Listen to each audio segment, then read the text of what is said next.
ఓం గం గణపతియే నమః. స్వర్ణలక్ష్మి నమస్తే అస్తు. పరబ్రహ్మ స్వరూపిణి రాజ్యం దేహి ధనం దేహి సర్వకామాంచ దేహి మే. 12 రాసుల వారికి లక్ష్మి స్వర్ణలక్ష్మి అమ్మవారి యొక్క కృపా కటాక్షం వలన ప్రతి ఒక్కళ్ళకి ఆత్మ జ్ఞానం కలిగి ఉండాలి. తద్వారా ప్రతి నిమిషం ప్రతి సందర్భంలోనూ సంతోషంగా ఉత్సాహంగా ఉండే విధంగా అమ్మవారికి అందరినీ ఆశీర్వదించాలని, అంతేకాకుండా రాజ్యం దేహి మన అందరికీ మంచి పదవి, ఉన్నతమైన స్థితి, ఒక అధికారం, దర్పం అన్ని కలిగించాలని, దానితో పాటు స్వర్ణలక్ష్మి అమ్మవారు ప్రతి ఒక్కరికి ధన ప్రవాహాన్ని కలిగించాలని, ఫైనల్ గా సర్వకామాంచ దేహిమే మనం అనుకున్న ప్రతి కోరిక కూడాను ఇమ్మీడియట్ గా తక్షణమే అమ్మవారు మనకి నెరవేర్చాలని చెప్పేసి అమ్మవారు ప్రార్థన చేస్తూ, గణపతిని కూడా మనం చేసే ప్రతి దానిలోనూ మనకి బుద్ధి సిద్ధి, చక్కటి విజయాన్ని, ఒక మంచి వివేకాన్ని కలిగించాలని, సత్ డిసిషన్స్ మంచి నిర్ణయాలు తీసుకునే విధంగా మనకి గణపతి మనకు కృప ఉండాలని చెప్పేసి ప్రార్థన చేస్తూ, మనం ఈ రోజు టాపిక్ చూసుకుంటే సూర్యుడు వృషభ రాశి నుంచి మిథున రాశిలోకి మారుతూ ఉన్నారు. దీనిని మనకి మిథున సంక్రమణ అంటారు. అంటే ఇది 12 రోజులు ఉంటుంది ఈ సంక్రమణ. మనకి మకర సంక్రమణ,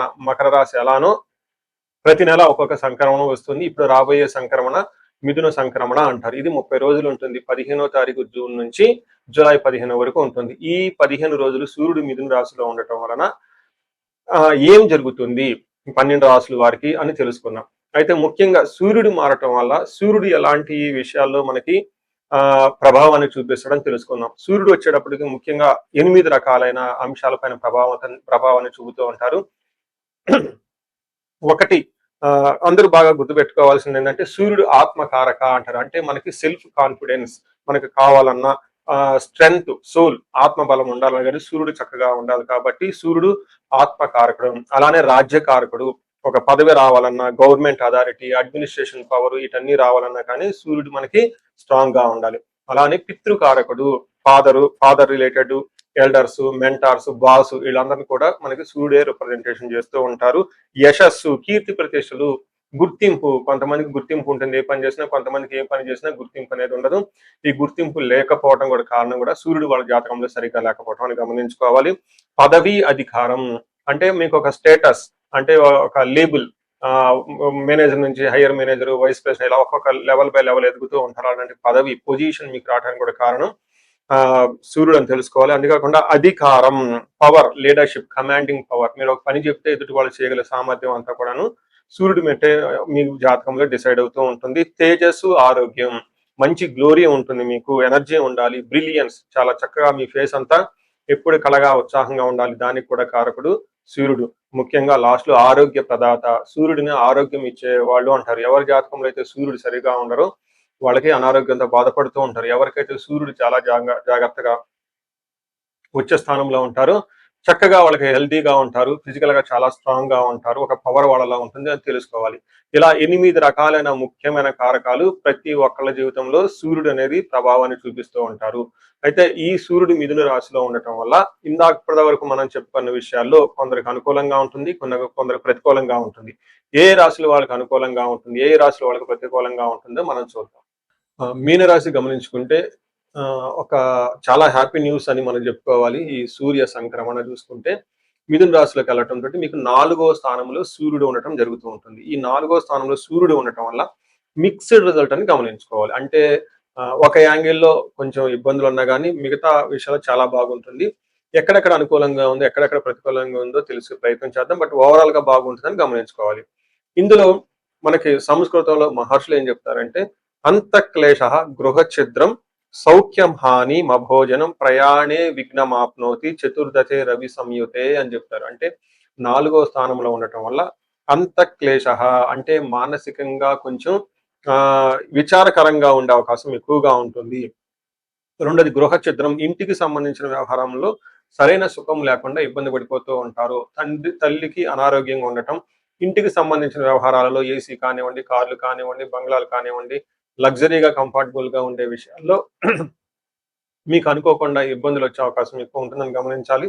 వీటితోనే కాకుండా సౌఖ్యం హాని మభోజనం, టయానికి భోజనం చేయకుండా ఇబ్బంది పడుతూ ఉంటారని గమనించుకోవాలి. అయితే ప్రయాణాలు చేస్తే ప్రయాణాల్లో ఆటంకాలు ఉంటాయి, సరైన రిజల్ట్ అయితే ఉండదు. ఏ ఉద్దేశంతో అయితే మీరు ప్రయాణాలు చేస్తూ ఉంటారో ఆ యొక్క ప్రయాణాలు ఆ ఉద్దేశం నెరవేరకపోదు. రెండోది ఆటంకాలు కలిగే అవకాశం ఎక్కువగా ఉంటుంది. నెక్స్ట్ ఇంటికి సంబంధించిన వ్యవహారాలలో కూడా చాలా జాగ్రత్తగా ఉంటాం. ఎంతైనా అవసరం. కార్లు నడిపేటప్పుడు, డ్రైవింగ్ చేసేటప్పుడు, దూర ప్రయాణాలు చేసేటప్పుడు జాగ్రత్తగా ఉండాలి. ఇదంతా మనం నెగెటివ్ సైడ్‌లో. అయితే పాజిటివ్ సైడ్‌లో చూసుకుంటే సూర్యుడు 10వ స్థానంలో చూడటంతో వృత్తిరీత్యా ప్రమోషన్, స్టేటస్, పవర్, అథారిటీ విషయాల్లో చాలా ఎంకరేజ్‌మెంట్‌గా ఉంటుంది. వీటిల్లో గుడ్ అచీవ్‌మెంట్స్ అనుకున్న పనులన్నిట్లో కూడా చక్కగా సాధించుకుంటారని చెప్పుకోవచ్చు. డిజైర్ ప్రమోషన్ జాబ్‌లో అనుకున్న విధంగా ప్రమోషన్స్ వచ్చే అవకాశం ఎక్కువగా ఉంటుంది. అనుకున్న పొజిషన్‌లో అయితే ఖచ్చితంగా ఉంటుంది. ఎన్ఆర్ఐలు అయితే ఎవరైతే ఉంటారో ఇంటికి సంబంధించిన వ్యవహారాలలో లేదంటే వాళ్ళు అక్కడ ఉంటారు కాబట్టి వాళ్ళ నేటివ్ ప్లేస్‌లో అనుకూలంతగా ప్రతికూలంగా ఉండే అవకాశం ఎక్కువగా ఉంటుంది. వాళ్ళు వృత్తిరీత్యా అక్కడ ఉంటారు కాబట్టి వాళ్ళు చేసే జాబుల్లో చాలా అనుకూలంగా ఉంటుంది. ఎవరైతే ఈ హెచ్-1బీ వీసాలకు కానివ్వండి, లేదంటే గ్రీన్ కార్డ్‌కి సంబంధించి లాంగ్ టర్మ్ సెటిల్మెంట్ చేసుకోవాలని ఎవరైతే అనుకుంటారో వాళ్ళకైతే అనుకూలంగా ఉంటుంది. సో చూసారు కదండీ! మీరు ఏ ప్రకారంగా చూసుకున్నా గాని, ఈ రాశి వాళ్ళకి ఇంటికి సంబంధించిన వ్యవహారాలలో, అంతర్గత వ్యవహారాలలో కొంచెం ఆటంకాలు, చిరాకులు, పరాకులు ఉన్నా కానీ, ప్రొఫెషనల్ మ్యాటర్స్‌లో చాలా చక్కగా దూసుకొని వెళ్ళిపోతారని మీరు గమనించుకోవచ్చు. ఈ రాశి వాళ్ళు మీనరాశి వాళ్ళు ఏలినాటి శని ప్రభావంతో చాలా ఎక్కువగా ఇబ్బంది పడుతున్నారు కాబట్టి ఇండివిడ్యువల్‌గా మీరు ఒకసారి జాతకం చూపించుకోవడం చాలా ముఖ్యం అని చెప్పేసి నేను భావిస్తున్నాను. ఇప్పుడు నేను చెప్పబోయేది కామన్‌గా 12 రాసుల వారికి పరిహారాల కింద ఉంటుందండి. ఇది గమనించుకోండి. ఎడిటర్ గారు మీరు ప్రతి రాసులకి బ్యాక్ ఎండ్‌లో యాడ్ చేయండి మర్చిపోకుండా. మనం పరిహారాలు చూసుకుంటే సూర్యుడికి కొన్ని పరిహారాలు అంతా మీరు చేసుకునే పరిహారాలు కొన్ని ఉంటవి. కొన్ని వచ్చేటప్పటికి బ్రాహ్మణ పండితులతో చేపించుకోవడం చాలా ముఖ్యం. కొన్ని క్షేత్ర దర్శనాలు కూడా చేసుకోవడం చాలా చాలా ఇంపార్టెంట్. ముందు ముఖ్యంగా మీవంతా సెల్ఫ్ రెమెడీస్ అంటారు. మీరంతా స్వయంగా చేసుకునే పరిహారాలు కొన్ని ఉంటాయి. అందులో ముఖ్యంగా చూసుకుంటే సూర్య నమస్కారాలు చేయడం చాలా ఇంపార్టెంట్. సూర్య అష్టకం చదవటము లేదా ఆదిత్య హృదయ స్తోత్రం చదవటం కూడా చాలా ఇంపార్టెంట్. ఎప్పుడైతే ఆదిత్య హృదయ స్తోత్రము, హనుమాన్ కార్యసిద్ధి మంత్ర 2 కలిపి గనుక చదువుగలిగితే ఇంకా చాలా మంచి రిజల్ట్ ఉంటుంది. సో ఇక్కడ ఆదిత్య హృదయ స్తోత్రంతో పాటు హనుమాన్ చాలీసా గాని, హనుమాన్ కార్యసిద్ధి మంత్రం గాని చదువుకుంటే ఇంకా చక్కటి మంచి రిజల్ట్ వస్తుంది.